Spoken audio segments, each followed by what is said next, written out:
Hello, and welcome to Women Over 40 Losing Weight. I'm your host, Dr. Kisha Pickford, a nurse practitioner, hormone informed metabolic and weight loss strategist, and I'm also the founder of Ample Health and Wellness. This is the podcast where we have real, honest conversations about what it actually takes to feel better, stay consistent, and take care of your health after 40 without the extremes, the guilt, or the confusion. And today, we're talking about something that I think a lot of women are experiencing right now, especially as we move into summer and the middle of the year. And I'm here with my co host, Jay. Jay, how are you doing today? And what do you think about women over 40 moving into the summer vacation time and also mid year?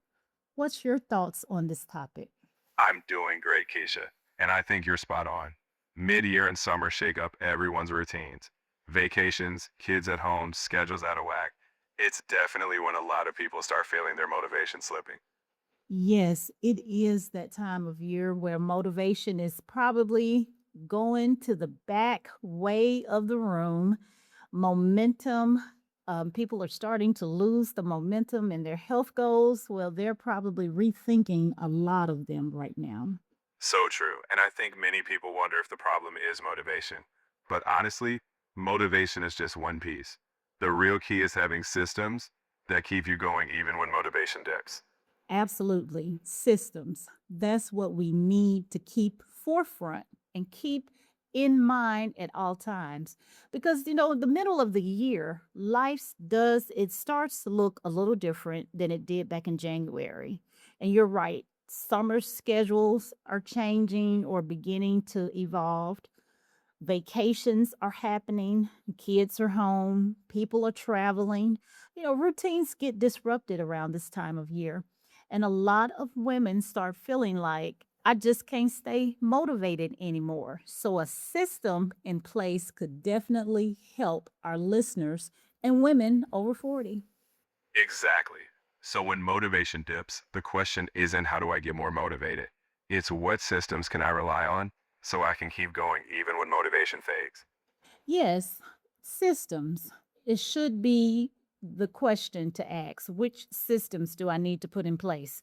Because motivation, we have said on this station before, motivation is emotional and it goes and comes. And it's not anything that sometimes stays static or stays the same. But systems are what keep you going when motivation disappears. And honestly, I've had to learn this myself because if I waited until I felt motivated every single day between working long hospital shifts, building ample health and wellness, recording podcasts, handling responsibilities, and just doing life in general, a lot of this content probably would never get done. And especially during the summer months, routines can get thrown completely off. And I think that's where a lot of women get discouraged. When routines change, they feel like everything's falling apart. So instead of relying on motivation, we need systems that adapt with life seasons. Exactly. And I would say too that what usually happens is people think that, I need more motivation. I need to get motivated. But you are correct. What they really need is the system that still works even when life gets busy. And I see this with clients all the time during the summer. I had a client who was doing really well earlier in the year. She had meal prep routines going. She was doing her workouts. She was staying structured. But once the summer came, her travel began to increase with her family. Her family schedules changed. Work became busier and routines just shifted overall. And she started to feel like she was failing. But the problem it wasn't her motivation, is what we discussed. The problem was her systems no longer matched her season of life. That's so important. So instead of her thinking she had to start from scratch or wait until fall, you helped her adjust her systems to fit her summer reality. Exactly.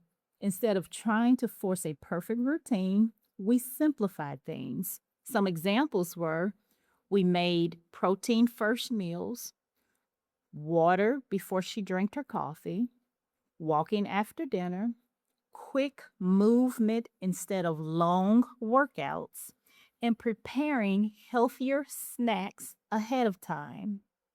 And once she stopped chasing perfection and started focusing on realistic systems, everything became more manageable again.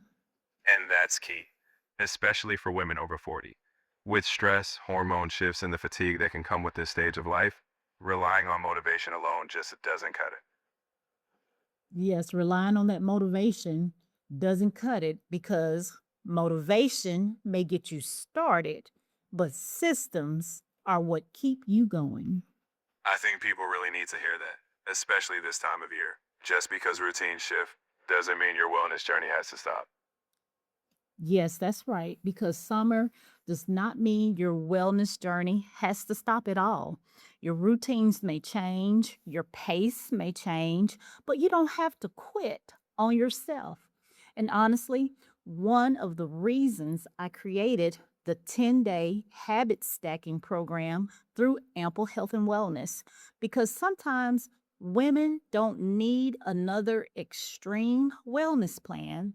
They need simple systems and habits that fit into real life. And if you want to go a little deeper into sustainable weight loss and wellness after 40, I also have my book, The Wait is Over. These options will be linked in the description, but you can always visit amplehealthandwellness.com. That's great, clear, and helpful. I think people will appreciate that guidance. So, how would you like to close this episode out for your listeners? Well, I always like to close with thanking everyone for spending time with us today. And if this episode spoke to you, be sure to follow the show so you don't miss what's coming next. And our point to remember from this episode is you do not need perfect motivation to make progress. You need realistic systems that support your real life. That's such a great takeaway. I think listeners will walk away with something really practical. Ready to wrap it up whenever you are. Yes, we can wrap this one as well. And thank you, Jay, for your help. And to our listeners, until next time, please give yourself grace, take care of your health, and keep moving forward. We will see you in the next episode. Thank you, Jay. Talk to you later. Take care, Keisha. I'll be here whenever you need to chat again. Have a great one.